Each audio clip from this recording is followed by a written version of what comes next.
When you throw away money on wasted electricity, you're throwing away everything you could have bought with it. Saving energy saves you money. Learn more at EnergySavers.gov.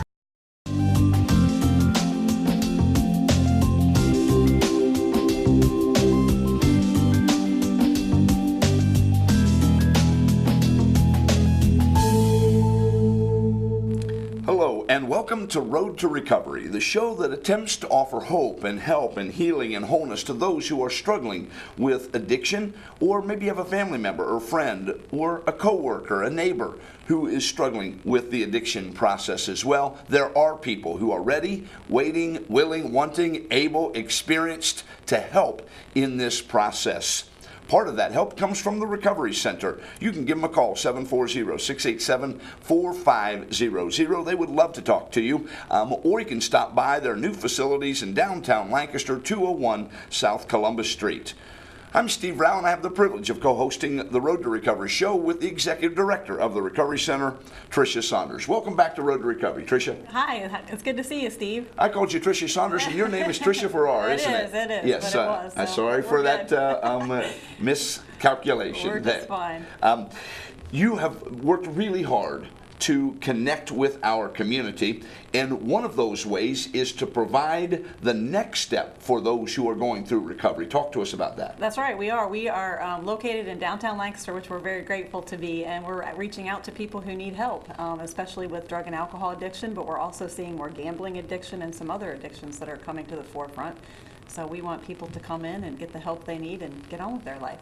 There has been some talk already in our town about gambling addiction, a growing area in our community, and we want to provide hope and help and healing in that area as well. So you moved to a new facility in downtown Lancaster, and then there was a property behind you. What were you thinking about it as it relates to that property? Well, that is a collaborative effort with Fairfield Homes here in Lancaster, and we have a special guest here today, so I think we'll let her talk about that. Well, that is the president of Fairfield Homes, Jennifer Gorsuch Walters. Welcome to Road to Recovery. Thank you. And what is your background or history as it relates to real estate? Well, actually, I graduated from the University of Denver in business and hotel restaurant management. So not general business, but not so much in real estate. And then actually worked many years in the restaurant industry and managed restaurants and so forth. So that gave me the management background for property management. But and then after moving to Lancaster, my husband and I started our own company, Chief Cookers Coffee Roasting Company. And then after years of doing that, right next to my father, I always sat on our board for many years. But, you know, my father and I would talk about us, about me moving back over to Fairfield Homes and getting involved in the business. And there was just an opportunity that came, and it's worked out really well. So it's a lot of it has been just getting my feet wet and very good. Jumping in. Leonard Gorsuch, is that your father? Yes. Outstanding. Well, he's been a tremendous blessing to our community, and the apple hasn't fallen far from the tree. You're willing to get involved and make a difference. When this idea of the Pearl House and building a home for those who are working through their recovery, what were your first thoughts? As far as what started this? Yes. Or what? Actually, I want to say 4 years ago, I was placed on a federal jury, and the case was a massive heroin case in German Village, and there were 25 people indicted on this case, and we were the juror to put this man, you know, or decide if he was guilty. And the people who were indicted were witnesses, and they came from Lancaster, Nelsonville, Chillicothe, and talked about how they worked for this man and how they would come back to Lancaster and sell heroin, and it just opened my eyes. I had 2 small kids at the time. I was not, you know, our kids weren't in school, so I just lived under a rock as far as our drug problem. And when I came back to Lancaster after that case, I inquired more, talked to Tricia, talked to Orman Hall, the judges, and I couldn't believe our problem and wanted to do something about it. And since we do housing and we build affordable housing, how can we do something to help our community. So Pearl House evolved out of that. Very good. Your personal experience kind of birthed this desire, and you certainly, Tricia, saw the need for this. Yeah, at about the same time that Jennifer was coming to this realization, we were realizing that we had around 30 women at the recovery center that were young and had children who were homeless, and I was pretty stunned about that. So out of conversation with Jennifer, we started coming up with ideas as to how we could help our community. Yeah, and there was a lot of discussion and some misunderstanding about the program.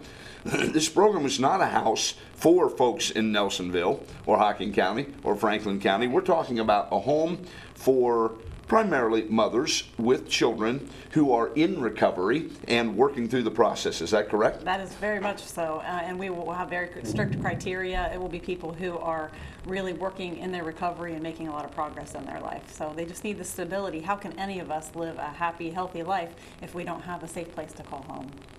And so Jennifer Gorsuch Walters said, as a president of Fairfield Homes, let us help you with this problem. And you certainly had a desire and a passion to make that happen.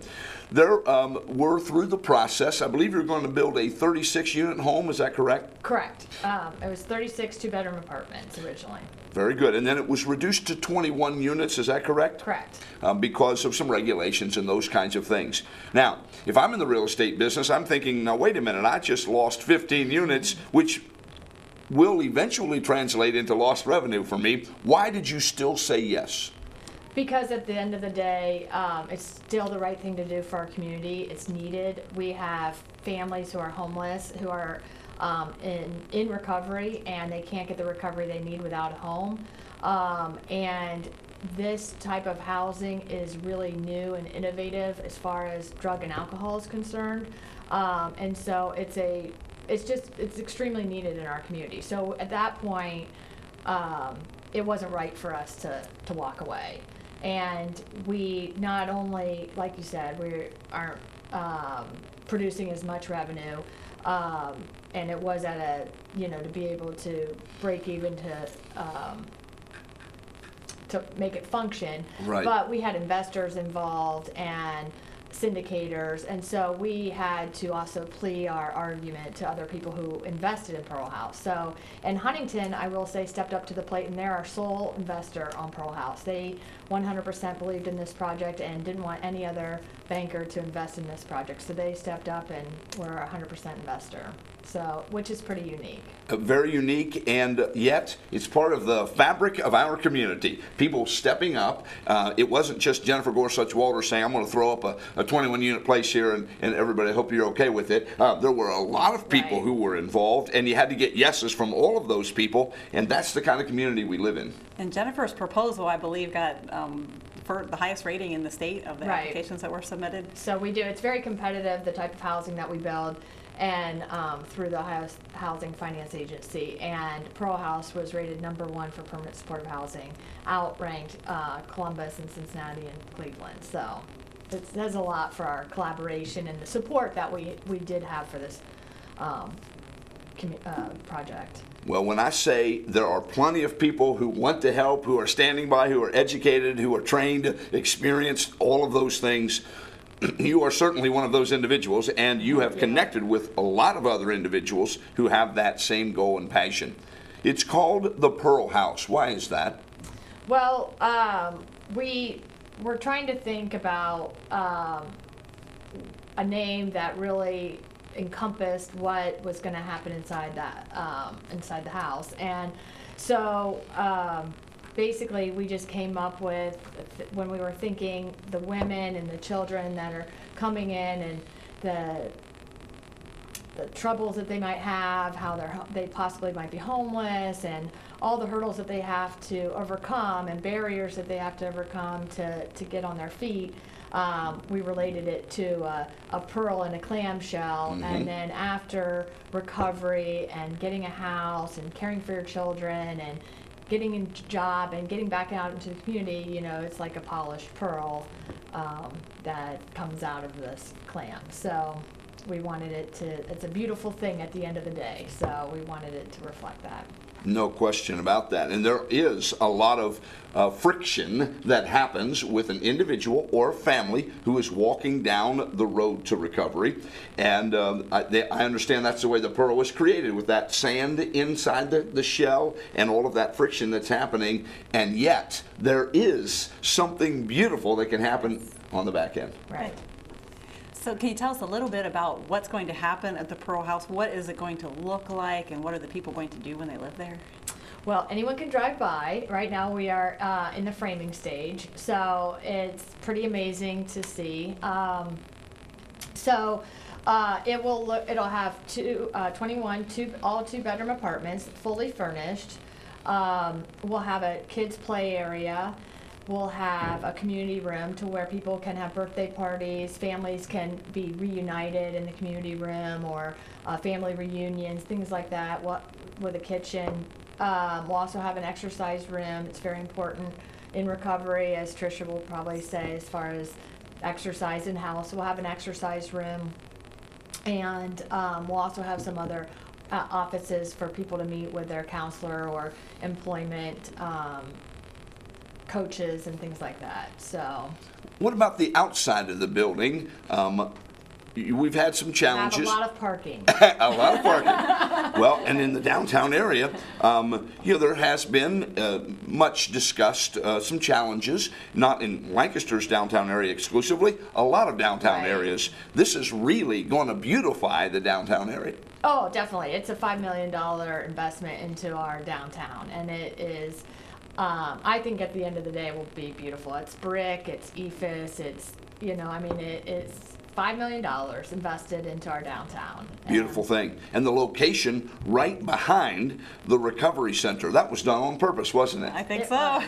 And we wanted to, because our community is small and and everything is accessible downtown, we wanted Pearl House to be extremely successful with that campus-like environment. So our residents wouldn't have to be strained to go get recovery or meet with their counselors. They could just walk across the street and meet with them. If there are people that come in that need housing, they can, we can house them right away. So we needed it to be that campus-like environment, being a small town that we are. And the recovery center has been up and running for a year. So we have had no issues. The building still looks wonderful. They've had an open house, and it just, I think that everyone's really contributed to the downtown in a positive way. I have heard nothing. No question about that. And of course, a block away from Job and Family Services, where some of their services are as well. It was a tremendous idea.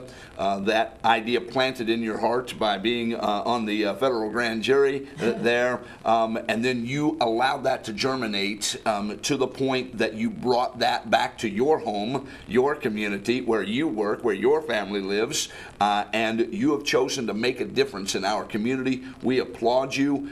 We thank you for your commitment to the project, even with all of the challenges surrounding it, and we are looking forward to the day when we will see those families, that pearl, actually open up from that shell, and families will be blessed because of your efforts, and we encourage you to keep up the good work. Thank you very much. Appreciate it. And beyond that, this model that Jennifer has helped develop is becoming more known throughout the state, and we're going to see more and more programs like this thanks to these efforts. So yeah, and I do want to say that it could be one person's idea, but this was a huge, I couldn't have done it on my own. Lancaster Community Action Agency is a major partner of ours, Recovery Center, our judges, the sheriff, chief of police. So we had the entire Recovery Center board.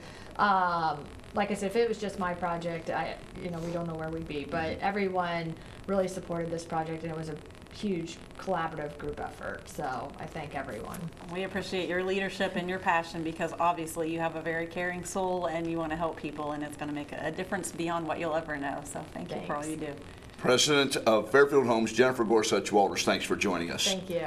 Thank you for joining us for the Road to Recovery show. You can contact the Recovery Center, 740-687-4500, or stop by their new and improved offices at 201 South Columbus Street. Join us next week as we continue down the road to recovery.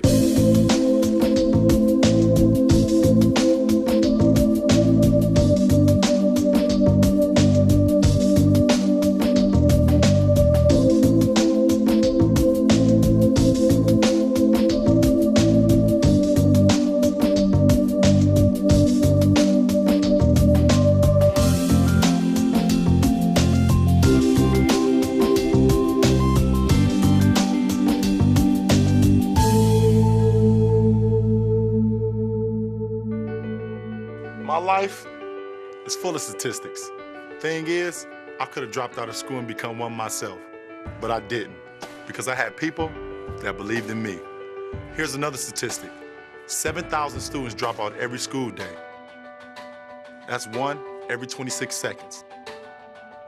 It's time that students know that we believe in them. Inspire a student and share your message of support at boostup.org.